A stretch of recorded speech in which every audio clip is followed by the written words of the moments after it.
നമസ്കാരം. Raf talk ഫുട്ബോളിലേക്ക് എവർക്കും സ്വാഗതം. ഇപ്പോൾ ഫുട്ബോൾ ലോകത്ത് നേടേണ്ടതൊക്കെ നേടിക്കഴിഞ്ഞ ഒരാൾ, അതായത് അന്താരാഷ്ട്ര ഫുട്ബോളിൽ, ക്ലബ് ഫുട്ബോളിലല്ല, അന്താരാഷ്ട്ര ഫുട്ബോളിൽ നേടേണ്ടതൊക്കെ നേടിക്കഴിഞ്ഞ ഒരാൾ എന്ന് പറയാൻ ചൂണ്ടിക്കാണിക്കാവുന്ന ഒരാളാണ് എമിലിയാനോ മാർട്ടീനസ്. അദ്ദേഹം വന്നതിന് ശേഷമാണ്, ഗോൾ വല കാക്കാൻ തുടങ്ങിയതിന് ശേഷമാണ് അർജൻറ്റീനയുടെ ഈ കിരീട കൊയ്ത്തൊക്കെ നടന്നത് എന്ന കാര്യം ഓർക്കുക. ആ അർത്ഥത്തിൽ അർജൻറ്റീനയുടെ യഥാർത്ഥ ഹീറോ മറ്റാരുമല്ല, അത് എമി മാർട്ടിനസ് തന്നെയാണ്. 2021 കോപ്പ അമേരിക്കയിൽ അദ്ദേഹത്തിൻ്റെ പ്രകടനം, 2022 വേൾഡ് കപ്പിൽ അദ്ദേഹത്തിൻ്റെ പ്രകടനം, 2023 ഫൈനലിസ്മയിൽ അദ്ദേഹം കിരീടം ചൂടി, 2024 കോപ്പ അമേരിക്കയിൽ കിരീടം ചൂടി. അങ്ങനെ 2 കോപ്പ അമേരിക്കകൾ, ഒരു ഫൈനലിസ്മയും ഒരു വേൾഡ് കപ്പും ഒക്കെ ഉള്ള ഗോൾ കീപ്പർ എമിലിയാനോ മാർട്ടീനസ്. അദ്ദേഹത്തിൻ്റെ ഭാവി പ്ലാൻ എന്തൊക്കെയാണ് എന്ന് അദ്ദേഹം പറയുന്നുണ്ട്. ഇനിയും നേടേണ്ടത് എന്തൊക്കെയാണ് എന്ന്. അതിൽ അദ്ദേഹം പറയുന്നുണ്ട്, ഇനിയും വേൾഡ് കപ്പുകൾ നേടണം, ഇനിയും എനിക്ക് യുവേഫ ചാമ്പ്യൻസ് ലീഗ് നേടണം. ക്ലബ് ഫുട്ബോളിലൊരു ആഗ്രഹം അദ്ദേഹം പറയുകയാണ്.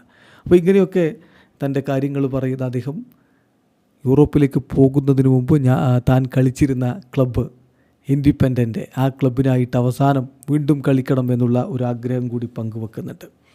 അദ്ദേഹത്തിൻ്റെ വാക്കുകൾ അർജൻറ്റീൻ മാധ്യമം TYC സ്പോർട്സ് റിപ്പോർട്ട് ചെയ്യുന്നുണ്ട്. ആ വാക്കുകളിലേക്ക് നമ്മളൊന്ന് പോവുകയാണ്. അദ്ദേഹം പറയുന്നു, തീർച്ചയായിട്ടും എനിക്കിനിയും വേൾഡ് കപ്പ് കളിക്കണം എന്ന് തന്നെയാണ് ആഗ്രഹം. അപ്പോൾ അത് അദ്ദേഹം പറയുമ്പോൾ അദ്ദേഹത്തെ ഓർമ്മപ്പെടുത്തുന്നുണ്ട് ആ ജേർണലിസ്റ്റ്. നിങ്ങൾ പറഞ്ഞിരുന്നു ഇനിയൊരു വേൾഡ് കപ്പ് കൂടി നേടുകയാണെങ്കിൽ വിരമിക്കുമെന്ന്.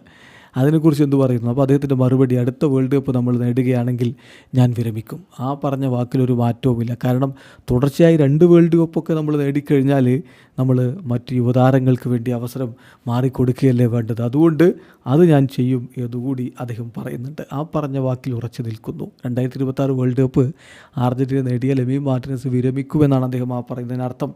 അപ്പോൾ അദ്ദേഹത്തോട് വീണ്ടും ചോദിക്കുകയാണ് യുവേഫ ചാമ്പ്യൻസ് ലീഗ്. അപ്പോൾ അതിനുള്ള അദ്ദേഹത്തിൻ്റെ മറുപടി, യുവേഫ ചാമ്പ്യൻസ് ലീഗിൽ കിരീടം ചൂടണം എന്നാണ് ഞാൻ ആഗ്രഹിക്കുന്നത്. ആസ്റ്റൺ വില്ലയ്ക്ക് വേണ്ടിയിട്ടാണ് കളിക്കുന്നത്.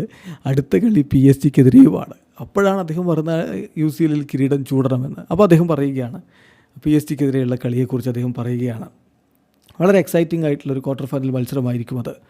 ഓൾറെഡി എനിക്കിതിനെക്കുറിച്ച് മെസ്സേജുകളും മറ്റു കാര്യങ്ങളൊക്കെ വന്നു തുടങ്ങിയിട്ടുണ്ട്.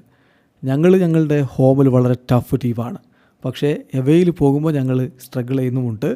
എന്നാൽ ഇത് നോക്കൗട്ട് സ്റ്റേജാണ്, എന്തും സംഭവിക്കാം. പിന്നെ ഫ്രാൻസിൽ കളിക്കാൻ പോകുമ്പോൾ എല്ലാവരും എന്നെയാണ് പ്രഷർ ചെയ്യാൻ വരിക. ആളുകൾ എന്നെ കൂവി വിളിക്കും, അതൊക്കെ ചെയ്യും, എന്നെ ഇൻസൾട്ട് ചെയ്യും. അപ്പോൾ അതുകൊണ്ട് എൻ്റെ ടീമിന് അത് ഗുണകരമാവും. അവർക്ക് വലിയ പ്രഷറില്ലല്ലോ, എൻ്റെ മേലെയല്ലേ എല്ലാവരും നോക്കുന്നത്. അപ്പം ഞാൻ നേരത്തെ ഇത് അനുഭവിച്ചിട്ടുണ്ട്. ലില്ലിക്കെതിരെ ഞാൻ കളിക്കാനായിട്ട് അവിടെ പോയപ്പോൾ 120 മിനിറ്റ് അവരെന്നെ കൂവി വിളിക്കുകയായിരുന്നു. എന്നിട്ട് എന്തുണ്ടായി?